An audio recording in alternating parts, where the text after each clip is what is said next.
Ayan mga idol, good morning. At ito na naman ngayon. At nagbubuhos muna kami ng poste para doon sa ilalim ng pundasyon. Dito sa taas ng pundasyon pala.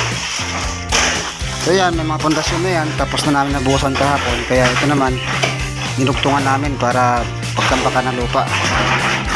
So siyempre naman, aalisin namin yung mga forma na yan pagka natuyo na yung buhos namin dyan sa poste na yan. So ang naitayo na dito ay 4 na poste.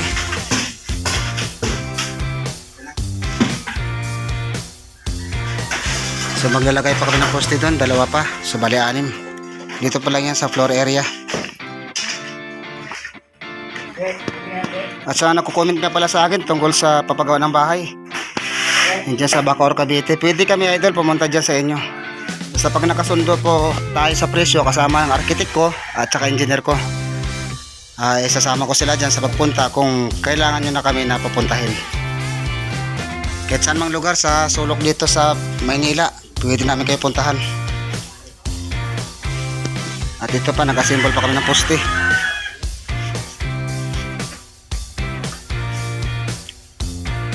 Pagkatapos ito, magpoporma pa kami ng ano dyan, mga bakal pambiga, maglalagay pa kami. Siyempre ready to second floor. Antabayanan nyo ito mga idol kasi mataas itong gagawin namin na second floor is 10 feet ang height.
Okay na yan dyan, nakapal na yung buhos dyan.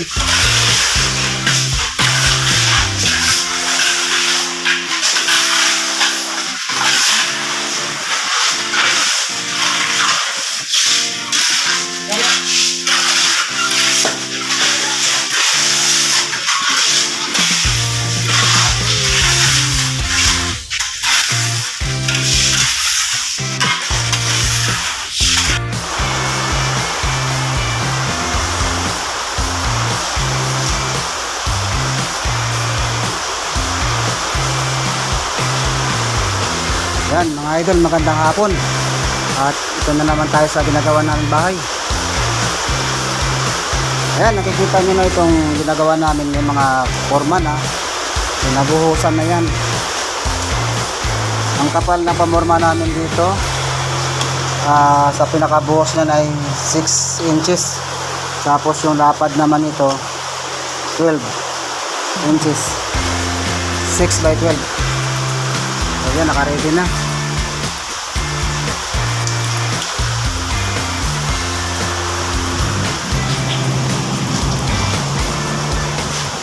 Sa mga nagtatanong sa akin tungkol sa paggawa ng bahay, PM na lang kayo mga idol, o pwede naman kayo tumawag. Malalayong lugar dyan, kung kaya namin puntahan ng aming architect saka engineer ko, pupuntahan namin kayo. tungkol sa pag-estimate ng bahay. O, depende na lang kung ano paggawa nyo pagdating sa bahay. Sa ngayon, nandito kami sa Bulacan at bukod din yun sa Maynila na project ng engineer ko. Yung ginawa namin doon sa Maynila. Pero sama pa rin kami ng engineer ko. Ang tabayanan nyo na lang ito mga idol at marami pang gagawin dito. At magandang hapon sa lahat. Shoutout sa inyo lahat ng mga subscriber ko dyan at mga viewers, sa aking mga followers. Ingat kayo lahat mga idol.